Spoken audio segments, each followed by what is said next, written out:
অনেকের স্বপ্ন আমরা ধনী হতে চাই, বড়লোক হতে চাই, অভাব আর সহ্য হয় না, পকেট খালি আর সহ্য হয় না, চাকরি নাই আর সহ্য হয় না, ব্যবসায় লাভ নাই আর সহ্য হয় না।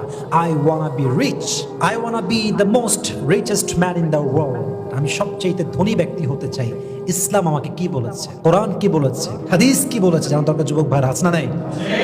যে ব্যক্তি কোরআনিক আমল অ্যাপ্লাই করে, নবীজির আমলকে অ্যাপ্লাই করে ধনী হতে চায়, তার এপারও সফল ওপারও, সে এপারেও কামিয়াব ওপারেও, তার দিন এবং দুনিয়া দুইটাই সফল হবে। সুবহানাল্লাহ পড়ে সবাই।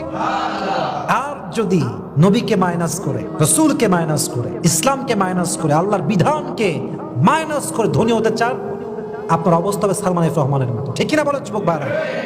আপনি মুরগির খাঁচাও পাবেন না পালাবার জন্য। যুবক ভাইরা মাথায় রাখবেন, ধনী হব বাট হারাম উপায়ে নয়। আমরা হবো কি উপায়ে?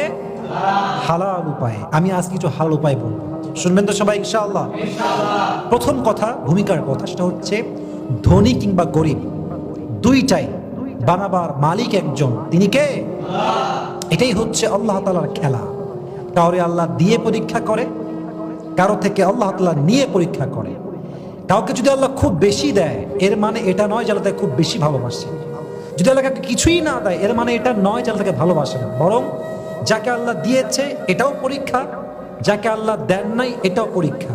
যাকে আল্লাহ দিয়েছেন তার পরীক্ষাটা কি, সেটা খরচ করে কেমনে, এটা সে দেয় কোথায়। আর যাকে আল্লাহ তাআলা কিছুই দেন নাই, তাকেও আল্লাহ পরীক্ষা করতে চান এইভাবে যে আমার বান্দা সবকিছু না পেয়ে আমাকে স্মরণ করে কিনা, আমার জিকির করে কিনা, আমার জন্য 5 ওয়াক্ত নামাজ পড়ে কিনা। সুবহানাল্লাহ পড়বেন না আপনারা সবাই? তাহলে বোঝা গেল আল্লাহ কাউকে দিয়ে পরীক্ষা করে, কাউকে আল্লাহ না দিয়ে পরীক্ষা করে। অতএব কোন অবস্থায় হতাশ হওয়ার কোনো দরকার নেই। রাজি আছেন তো ইনশাআল্লাহ? আর একটা কথা মাথায় অলওয়েজ রাখবেন, মনের ধনী হওয়াটা হচ্ছে সবচাইতে বড় ধনী হওয়া। এর মানে এটা নয় যে টাকা 1 টাকাও নাই আমি বড় ধনী হয়ে গেলাম, ব্যাপারটা মন থেকে, ব্যাপারটা এরকম নয়। বরং আমার যতটুকু আছে আমার মন থাকবে বড়, মন থাকবে সুখে, মন থাকবে আনন্দে। আমার চাই তার বড় কেউ হতে পারে না। ঠিক কিনা বলেন? এবার আসুন কিছু টিপস অ্যাপ্লাই করি। কিভাবে অ্যাপ্লাই করব, কেমনে করব জানা দরকার যুবক ভাই, আছে না নাই? প্রথম টিপস আমরা অ্যাপ্লাই করব, শুকরিয়া আদায় করব। সকলে একবার পড়েন আলহামদুলিল্লাহ। এটা হচ্ছে সবচেয়ে most creative tips, most effective tips. It will definitely work for you, it will definitely help you to be a rich man in the world. এটা এমন একটা টিপস, এটা অ্যাপ্লাই যে করেছে সে ধনী হয়েছে, আল্লাহ নিজে থেকে ধনী বানাই দিয়েছে। সুবহানাল্লাহ পড়ে সবাই। কোরআনে আল্লাহ তাআলা বলছেন, লাইন শাকারতুম লাযীদান্নাকুম। যে বান্দা আল্লাহর শুকরিয়া আদায় করে, তাকে নিয়ামতটাকে আরো ডবল করে দেয় একজন, তিনি কে? আর যে অস্বীকার করে, অকৃতজ্ঞ হয়, লাযীদান্নাকুম নয়, বরং তার জন্য লাইন কাফারতুম মিন আযাবি লাশাদীদ, তার জন্য দুনিয়া এবং আখিরাত দুই জায়গায় শাস্তি ব্যবস্থা করেছে একজন, তিনি কে? আপনারা সবাই বলতে পারবেন যে আমাদের সাহাবীদের মাঝে 4 জন সাহাবী যারা ছিলেন কি খলিফা, তার মাঝে একজন সাহাবী খলিফার মাঝে সবচাইতে ধনী ছিলেন, তার নাম বলতে পারবেন? ওসমান। বলেন সবাই, নাম কি? ওসমান গনি রাদিয়াল্লাহু তাআলা আনহু, সবচাইতে ধনী। উনি একবার নবীর কাছে আসছে, সে বলছে, রাসূলুল্লাহ, আমার এত টাকা, এত আমার সম্পত্তি আমি আর চাই না, আমি এটা কমাইতে চাই।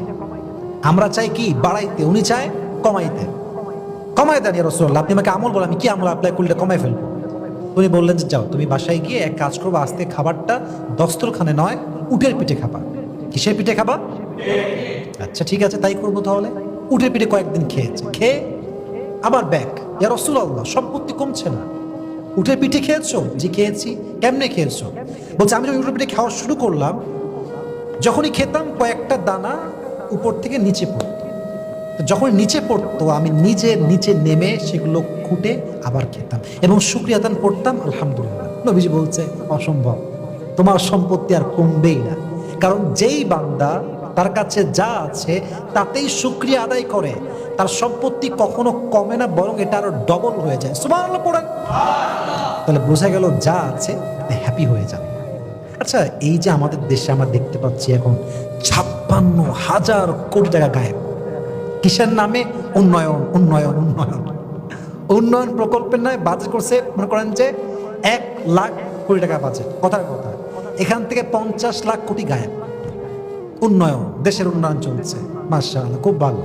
তো আমার কথা হচ্ছে, এই যে 50 লক্ষ টাকা মেরে খাইলো বা 50,000 কোটি টাকা মেরে খাইলো, আচ্ছা একটা মানুষের জীবন চলতে এত টাকা কি লাগে যুবক ভাইরা?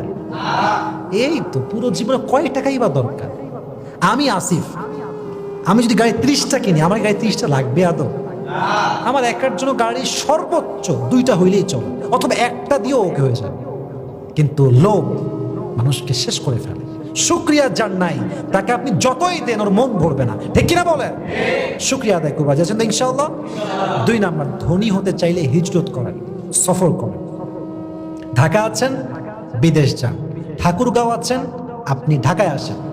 রাজশাহী আছেন, ঢাকায় যান। আপনি নিজেকে সেটেল করেন ভালো জায়গায় নিয়ে গিয়ে। অনেক সময় হিজরত মানুষের জীবনকে পরিবর্তন করে দেয়। সুবহানাল্লাহ পড়বেন না তো সবাই? দেখবেন অনেক বন্ধু আগে দেশে ছিল, ইনকাম খুব কম ছিল, দুবাই গিয়েছে, কপাল খুলে গেছে, এখন নিজেও ফ্ল্যাটের মালিক, আব্বা আম্মাও ফ্ল্যাটের মালিক, নিজেও গাড়ির মালিক, বাপ মারও গাড়ি আছে। এরকম অবস্থান চেঞ্জ হয় কি হয় না? অনেক সময় হিজরত করলে নসিবটা খুলতে পারে। অতএব আমরা প্লেস চেঞ্জ করব। যদি সামর্থ্য থাকে গ্রামে কখনোই থাকবেন না। আমি সবাইকে এটা ওপেনলি বলতেছি, সামর্থ্য থাকলে গ্রামে কখনোই থাকবেন না। শহরে আসেন, নিজের জীবনটাকে সুন্দর করে গোছান, পরিবার সুন্দর করেন। রাজি আছেন তো ইনশাআল্লাহ? 3 নাম্বার, অবশ্যই ধনী হতে চাইলে দান করতে হয়। বলবেন দান করলে ধনী হয়ে যাবে, কেমন কথা? তা না। ব্যাপারটা হচ্ছে আপনি দানটাকে কন্টিনিউ করেন। যা আছে সেই হিসেবে দেন। 10 আছে 1 দেন, 20 আছে 2 দেন, 100 আছে আপনি 5 দেন, 10 দেন, বাট আপনি দেন। ধারাবাহিকতা কি রাখেন? বজায় রাখেন, একদমই স্টপ করবেন না। দলিল দেখেন, একজন সাহাবী এসে বলে, রাসূলুল্লাহ, আমার কথা কি বোঝা যায় যুবক ভাইরা? আমি বড্ড অভাবে আছি, কোনো চাকরি নাই, কোনো ব্যবসা নাই, কোনো শ্রমিকের কোনো কাজ নাই, আমি বড্ড অভাবে আছি। নবীজি বললেন যে, তোমার কাছে কি কিছুই নাই? একদমই কিছু নাই? বলছে কিছুই নাই, তবে হ্যাঁ, একটা পেয়ালা আছে, একটা কম্বল আছে। একটা পেয়ালা, একটা কি আছে? কম্বল আছে, নিয়ে আসো যাও। নিয়ে আসছে। আসার পর নবীজি এটা বিক্রি করে দিলেন। বিক্রি করে যে দিরহাম তিনি পেলেন, এটা দিয়ে একটা হাতল লাগাই দিলেন, একটা বড়, এটাকে আমরা যেটা কাটি, গাছ কাটি, এটা কি বলা হয়? কুড়াল। কুড়াল কিনলেন এবং হাতল নবী নিজের হাতে লাগাই দিলেন আর বললেন, যাও কাঠ কেটে খাও, শ্রমিক হয়ে খাটো, কাজ করে খাও। কি করবা তুমি? খেটে যা হবে আমার কাছে নিয়ে আসবে। চলে গেল সেই সাহাবী। প্রায় কয়েকদিন যাবৎ খেটে সে প্রায় 10 দিরহাম ইনকাম করল। কয় দিরহাম যুবক ভাইরা? সে খুব খুশি, খুব খুশি। ইয়া রাসূলুল্লাহ, 10 দিরহাম ইনকাম করেছি কুঠার দিয়ে, কুড়াল দিয়ে। নবীজি বলছে, আসো এদিকে। এই 10 দিরহামকে 3 ভাগ করো। একটা নিজের জন্য করো, আর একটা পরিজনের জন্য করো, 3 নাম্বারটা তুমি গরিবদের জন্য করো। সে তাই করলো। সে যা ইনকাম করত, 1 ভাগ নিজের জন্য, আর 1 ভাগ পরিবারের জন্য, আর 1 ভাগ গরিবদের জন্য। এই দান করার জন্য, অন্যের জন্য খরচ করার জন্য হাদিসে আসছে, অল্প দিন ব্যবধানে সে মদিনায় সবচেয়ে স্বাবলম্বী সাহাবী হয়ে গিয়েছে। সুবহানাল্লাহ পড়ে সবাই। অতএব দান কম হোক বেশি হোক আমরা সবাই করবো তো ইনশাআল্লাহ। 4 number, effective rules. If you want to be rich, then you have to get married as soon as possible. যদি কেউ ধনী হতে চায়, বিয়ের মতো বিকল্প রাস্তা নাই। বিয়ে যত দ্রুত করবেন, আপনার বরকতের রাস্তা খুলে দিবে একজন, তিনি কে? ওয়ানকিহুল আয়ামা মিনকুম ওয়াস-সালিহিনা মিন ইবাদিকুম ইয়াকুনু ফুকারা আয়ুগনিহিমুল্লাহু মিন ফাদলি। যদি আপনি বিয়ের আগে গরিবও থাকেন, আয়ুগনিহিমুল্লাহু মিন ফাদলি, আল্লাহ বলছেন, I will make you rich. This is my responsibility. এটা আমার দায়িত্ব, তোমার সমস্ত অভাব আমি আল্লাহ নিজের কুতধারে দূর করে দেবো। সুবহানাল্লাহ পড়ো সবাই আপনারা। তাহলে বিয়ে করতে চাইলে হিসাব করে করতে হবে, সঠিক মানুষকে বিয়ে করতে হবে, যাকে বিয়ে করলে জীবনে শান্তি থাকবে, বরকত থাকবে এবং পাশাপাশি আল্লাহর রহমত থাকবে। রাজি আছেন তো ইনশাআল্লাহ? তবে বিয়ের ক্ষেত্রে আবেগ না বিবেক দিয়ে, যেমন হচ্ছে আমার ইনকাম মাত্র 2000 টাকা, ফর এক্সাম্পল, আমার বইয়ের খরচ লাগবে হচ্ছে 10,000 টাকা, সে অবস্থায় বিয়ে করবো না। আমি কি করব? আমি আগে সে অবস্থান তৈরি করব যেন মোটামুটি আমার সংসারটা চলে। এটাই সিস্টেম, এটাই রুলস।